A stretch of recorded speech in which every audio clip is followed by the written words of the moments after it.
I'm really interested in the location-based side of the phone, Yeah. the mobile device.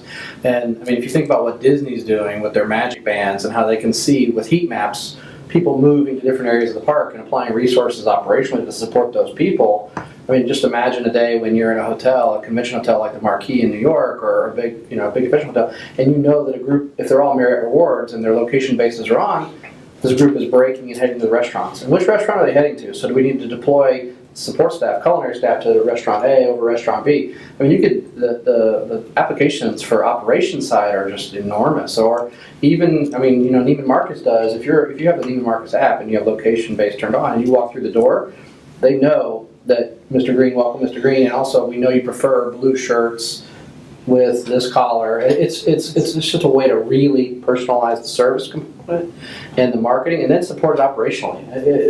It's a lot. It's exciting though. That's not creepy at all.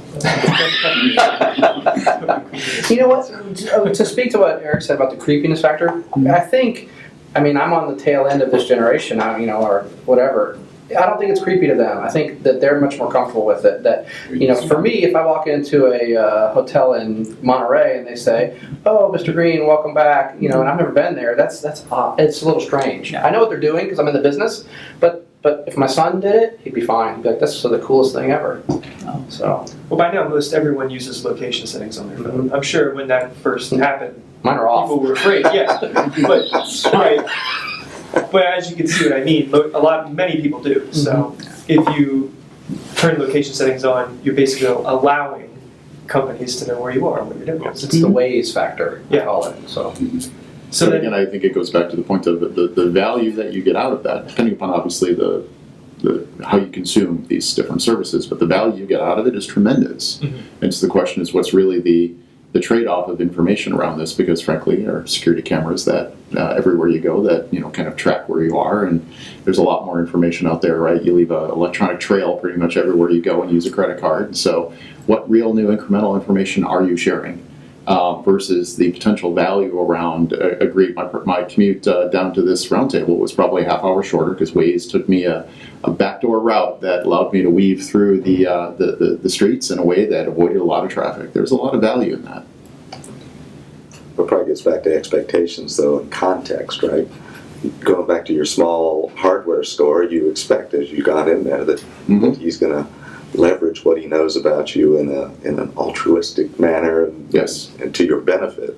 It gets creepy when it's just you get that sense of somebody watching me and I didn't realize they were. Agreed. And it goes back to the trust in the brand. The trust needs to be there. That, to your point, it'll be an altruistic use of the information because the answer is we're looking out for their best interest, and therefore this information is a good transaction to say, if you provide us information, we will provide you a better experience. Then a brand is an amorphous entity versus an individual, and the brand consists of thousands of people, and who knows, all it takes is a few people in sales, aggressive salespeople misusing that information, right? So that's the key. How do we get there? So one thing I'm wondering is in regards to media streaming, and specifically in hotel guest rooms. I know that video streaming, music streaming is so popular right now. They've affected the TVs, how guests use TVs. So what are some of the ways that you've seen video streaming affect guest rooms or hotels in general, and how are you taking advantage of it? It's table stakes. Okay. So high def video streaming, table stakes. You got to enable it over Wi-Fi in your rooms. 3 to 4 people simultaneously. That's the table stake. I think this is a mega trend, right? And the reality is it's happening, and it's essentially up to us to embrace it because the content is fragmenting, the audience is fragmenting, and that's being driven by a lot larger forces than our industry. And people are consuming their content in different ways. Streaming just being one of them. I think we need to sit there and say, again, similar to we try to bring features that please the guest, because ultimately we believe that by creating a better experience, they will come back. This is another one of those things of it's an expectation. When I was growing up, we used to go to the hotel because the hotel had better technology around entertainment than we had in our homes. right? We didn't have video on demand in our homes, right? So when we were out at a hotel when I was a kid, it was cool that you could go and you could watch a movie. And that was really exciting. Today, and unfortunately, too many cases, we have better technology in our homes. And so ultimately, I think that the reality is this is a mega trend that the content industry is driving, and ultimately we need to embrace it. And I think it's going to continue to evolve, to your point. But ultimately, this is one of those where we need to continue to move with the guest and with their expectations. Somebody said earlier, I'm sorry. No, go ahead. Somebody said earlier that technology, you said how expensive technology is. Well, it's only expensive because we have to buy 300 at once, right? Or 500 or 1900. But at home, it's not that expensive. I mean, a connected Wi-Fi TV is $800, which that same TV was $3,000 a couple of years ago. It's really not, and you have this great experience. And on the guest side, when I go away, we're all business travelers here, you get something that you don't get at home sometimes. You get a few hours of peace and quiet at night, and you might want to watch, you used to want to watch a movie, but that's gone. Now it's, I want to catch up on The Blacklist or whatever your favorite show is, and if you don't have the capability to do that, then I don't feel comfortable like I'm at home. I'm not getting that experience, and there's a dissatisfier. I think it's a struggle where you have minimum bandwidth that you have to offer, but it's never enough. And then you have to tell an owner, basically you need to buy for the future as best you can because it's going to rapidly change. So you find yourself almost chasing in an investment mode because now you're going, we have a lot of properties currently getting ready for their first wave of PIP, and the first thing that's out the door is the television. And you want a smart TV, but then you have to balance the bandwidth and the struggles, and then there's restrictions on what you can stream. So you're kind of restricting the customer from binge watching their show on Netflix or whatever they want to do while they have that downtime. Right. Or making the TV not just a TV anymore, but it's really a monitor. And how does that customer use it? And what can you do? But I think that it's a balance of investment between the units themselves versus what bandwidth it's going to require to ramp up to meet the 3-4 people who connect to with their devices in one room. It's going to get more with virtual reality, gaming, things of that nature. But at the same time, there's better content compression technology, streaming, so they're more efficient with bandwidth for the mobile devices. I mean, that's also happening. So it's helping. There's a balance. I think there'll be a kind of balancing point where at some point, that will catch up with the need for more and more bandwidth. I feel that'll happen. Yeah. But the bandwidth, the circuits are getting cheaper too. I mean, that's also happening. So, And the problem again, you have to make the upgrades, like you said, 300 at a time, and U.S. in general, our infrastructure is nothing to write home about when it comes to internet.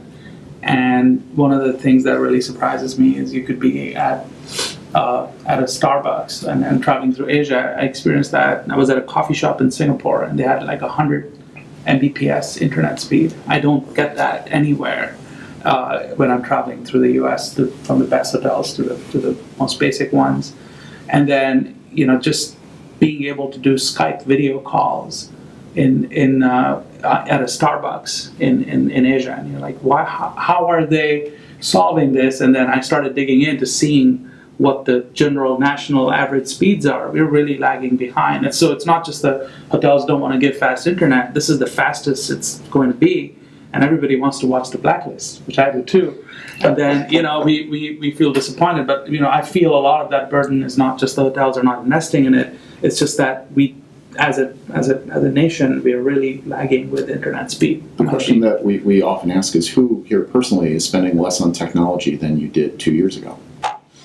The reality is technology is penetrating more and more of your lives. The amount of devices that we have, is continuing to explode. And so therefore, I'm spending more than I ever thought I would.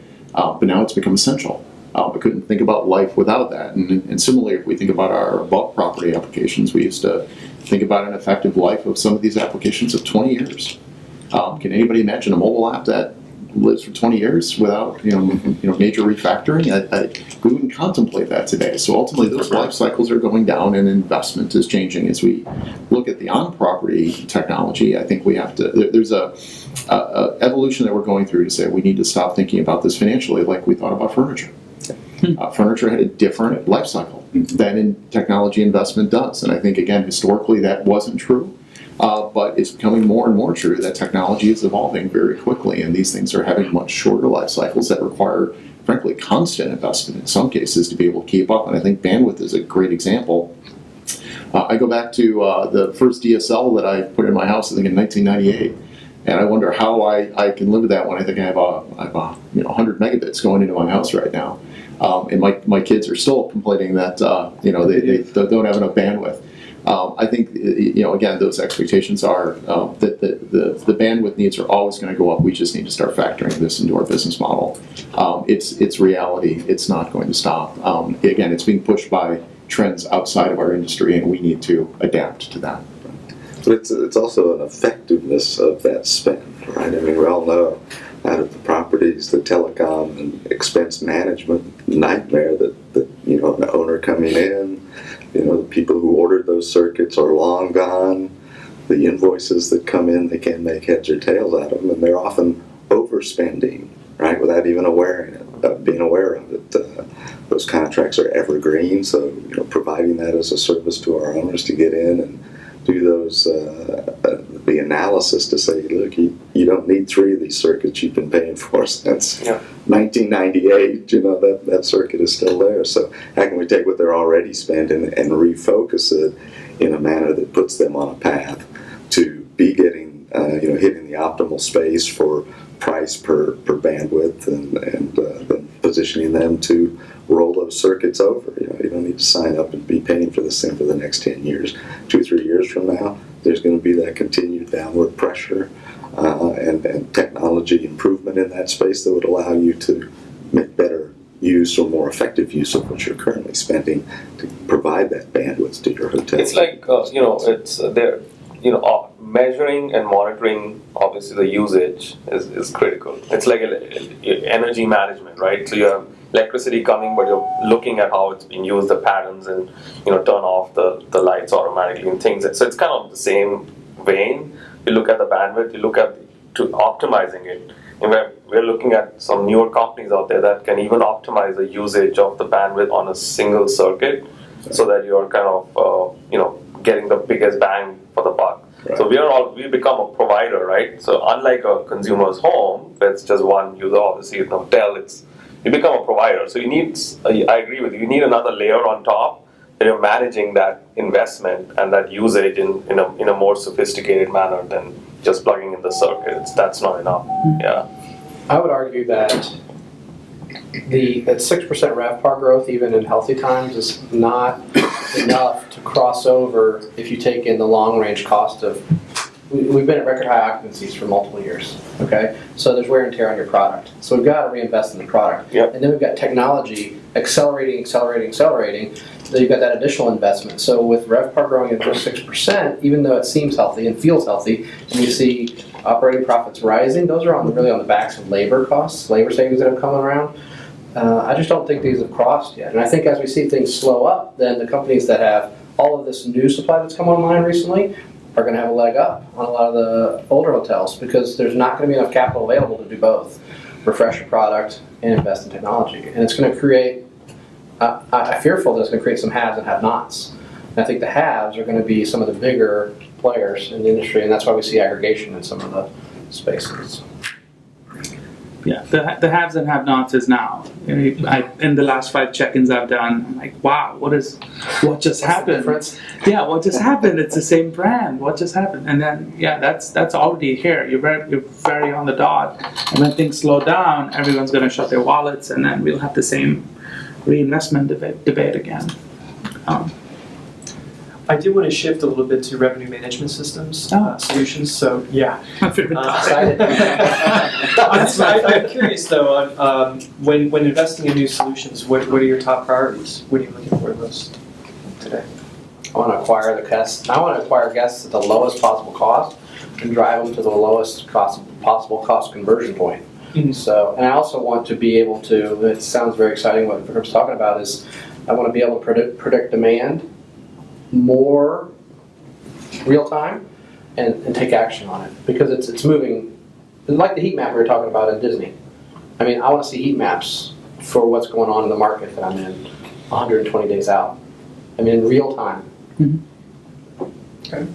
You develop responsive marketing that can be right at refreshed, and it's not just a static marketing plan, but when you see the demand and you see where it's going, that your marketing dollars are driving the traffic where you want it to go.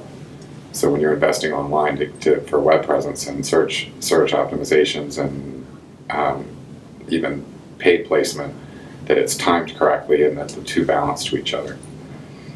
Are you seeing integration between your marketing and your revenue departments in terms of this in any way? I think that's emerging. Mm-hmm. I think that there's, I think everybody sees clear opportunity. I think there's a while to go to understand what that really means. My personal opinion is that the revenue management discipline within the hospitality industry is frankly one of the most complex that I've seen. It's incredibly nuanced around how all this works, and so therefore it's very difficult to say, well, here's a generic statement around where this is going. I think there's probably 20 smaller statements that would probably be more accurately in reflecting, how this is evolving across the different brands, across the different geographies, and the role that it's playing within there. So I actually find this is probably one of the most exciting areas within the application of technology in the hospitality industry, because I think that there's been a lot of great work done to date, but the potential in the future is even greater. So then, in terms of social media, to change it up again, what are some of the next frontiers for social media, and where are you seeing hotels sort of double down, and what are some mistakes that you can kind of avoid from making? I think social media is generating a lot of unstructured data, and there's lots of opportunity and already there. I mean, technology is already there, aggregating all that, parsing through it, and getting actionable kind of sentiment analysis and actionable insights from that unstructured data. And I think I see that getting more and more sophisticated. I mean, I see us using that as we used to use Medallia guest survey. I mean, I'm having these conversations, right? So there's this and there's the traditional guest survey. I mean, obviously there's a lag time with that whole feedback. This is instant, immediate. And the other big difference with social media comments is that they are perpetual and forever in the public domain. That's a huge paradigm shift. So once it's there, it's sitting there. People are making decisions based on it. So it's extremely, extremely critical and high priority in how we react to it and how we parse. I mean, just a few years ago, I mean, it was there, but we didn't have the technologies to understand what's going on other than depend on individual hotels, make sure you look at your reviews. But now we're able to pull it in, make structure out of that feedback and develop greater insights. I think it's pretty important and pretty interesting on how it's evolving. I think hotels sometimes can see social media as a billboard, and they can use it for the wrong reasons. It's about engagement with the customer. It's not about advertising your drink specials all the time. Mm-hmm. And I think there's a mindset of what it is, and we're finding it with our independent portfolio that you have to take it and embrace it for what it is. And if you don't make it real time on your website and own what is the commentary that's coming through, and you're not planning at the property level to impact that positive commentary, you're out of sync of what people are looking for today. So if you're not making it easy for them to see your Instagram post and your Facebook post and let customers feel like there's access to that, and you're not teaching the staff to embrace it and actually go for that. I know the surveys still exist, and sometimes you see 60 in a month, and that's driving a lot of thought process on your hotel, but then you look at the social media and it could be speaking a totally different. Yeah, you have to look at both. Speaking something different, and there's got to be a balance of the reality of today's consumer. Right. That, the rewards or the loyalty customers that drive the survey are one piece, but there's a much bigger growing component with TripAdvisor and all the social media channels. And it's almost like you need a balanced scorecard, and your managers have to train to that, because I think that's where there's a little bit of an out of sync sometimes. I mean, if you look at the past multiple years in the boutique space of RevPAR that's exceeded most market indices, I would attribute a lot of that to the social media space, because travelers want surety of execution, surety of the stay. They want to know. And what has that provided for them? is it's the whole world telling them that that's a great place to stay. So the brands used to own that. The brands used to know you knew you were going to get when you stayed at a Marriott or a Hilton or a Hyatt. But now you can trust all of your friends on the social media world, on Instagram, that this stay at the hotels in New York are going to be great, even though it's not a branded hotel. And that has helped, in my opinion, drive RevPAR, which has helped those hotels to reinvest on the marketing side and also some of this data aggregation. But really, social media as a platform for surety of execution at a hotel, I think, has been huge and really driven RevPAR on the boutique and independent side. Yeah, that's great. That's a great point. And then as far as the mistakes, I think you're really right there. Where when I've looked at a hotel, if the local team is doing social media, it is relevant. Lifestyle brands do great, but when a big brand is on Instagram and their big idea for March Madness is to put a basketball next to their logo, and you're like, oh, March Madness, or drink specials, right, nonstop. The GM level, and I think ops people, anywhere I've seen the operations people drive social media, those hotels have done really well in their local markets. They built a following on Instagram, on Twitter, they post relevant stuff on Facebook. But when you centralize it to run from corporate for 5,000 hotels in 5,000 different locations, then the messaging is kind of weird because a lot of people don't even know what's going on here. Why is there a turkey next to the logo? Oh, it's Thanksgiving, right? It's just... Well, it should be supplemental to your own... Yeah, local-based. You're creating your own personality within the brand, because that's going to support the continuity that the customer comes to expect with a Marriott or a Hilton or whatever, but those Hiltons are in different markets, or that hotel's in a different market. Exactly. And there's things that go on around it, so that's all about telling experience, and you're doing things to support what's around you, and that's what the new wave traveler seems to like to do, which is engage in the local community. So it's taking the brand and building your local face. Flavor. For it. There's a training here for the GMs too, Yes, on how absolutely. to deal with this. So that's another focus, right? Cookie cutter comments. Yeah, you can't... Firstly, the brand should never be. I agree with you. Facebook is. I think it depends on the channel. I mean, it's Facebook at a brand level. Obviously, that's brand. But yeah, reviews, TripAdvisor, that has to be localized. Localized interaction. So. Yeah, I agree. But I think as we look at it, technology, it's obviously moving very quickly, and there's so many things that are happening that we're seeing as opportunities out there. But in my opinion, social is the largest. If we think about it, they're essentially investing to essentially create a platform that is drawing in large amounts of our guests and our employees, and it is allowing us to speak to them one-on-one. Right, no matter where they are, no matter what their personal situation is, it's allowing us to engage with them.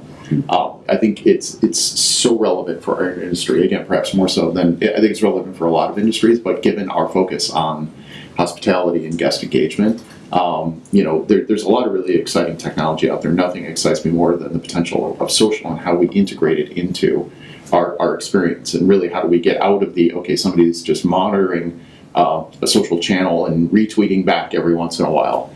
That's great. How else can we start leveraging that platform to really engage the guest so that they feel immersed in the brand experience, as opposed to it's a tack on that, yes, if they read their Instagram post, they maybe see an update about one of our brands. So we want to leverage it, I think, much more deeply than that. And I think this platform is, obviously across multiple different brands, although some of them seem to be buying all the rest of them. But we see this as a tremendous potential for us of how do we touch our guests in a way that, frankly, would have been impossible 5 years ago.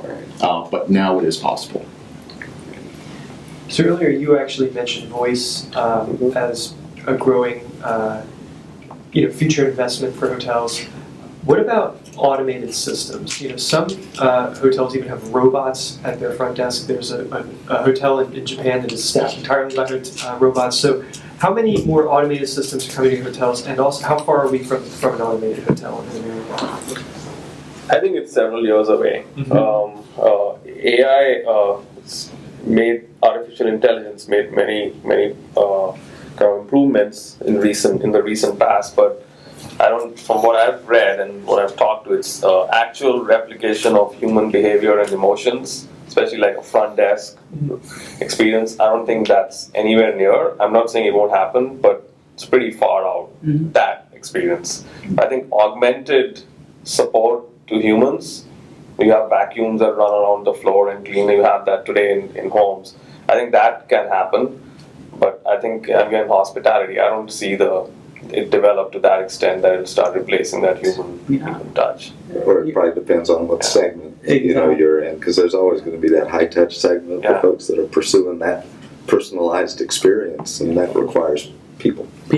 Although it might feel sometimes when you check in, you're checking in with a robot. Yeah. That's just that person's not. That person is so done with their day that you're checking in. But one of the assets that I worked in my consulting years is Yotel. So when they open in New York, we work on the opening, and they have the luggage robot, but there's a person standing there making sure that exactly. So you could store your check in your bag with the robot, but you're not just directly ever dealing, because the technology is not that out there that it'll understand something like, hey, this is fragile, or this needs to be retrieved in 5 minutes. It'll just pick what you put in there and put it in a box, and it looks really beautiful. People look at it, take photos with it.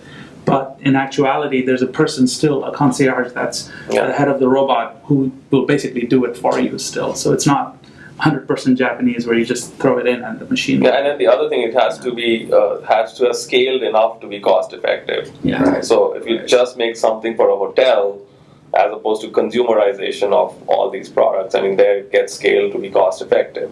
That'll be another big factor too. It'll be a novelty for right now. I think that somewhat emerging, and we had Starwood has their butler system for a loft, and they did a demo of it in one of our properties that opened in New York.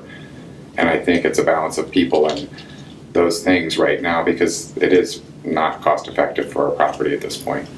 It's too early on, but it's a great novelty, and it makes it a fun story. But you still need the people to engage it, because you're going to have hiccups and people that may not treat those things the way they should until they become more commonplace, and then people will adapt to what's becoming more commonplace. So right now it's a novelty. I think, and this probably sounds weird from a technology guy who spent his life building technology, but I think this is much more of a question around the business and the guest experience than it is on the technology. The technology is in many cases there. And we could push harder on the cutting edge to go and deploy this stuff. I think the application around removing the human element is much more a question around should we rather than could we. I think, again, a lot of the technology we put in place today come around defined use cases, which are, let me fetch information, let me update that information. They're defined use cases, well understood, and therefore our kind of human brains can wrap our heads around.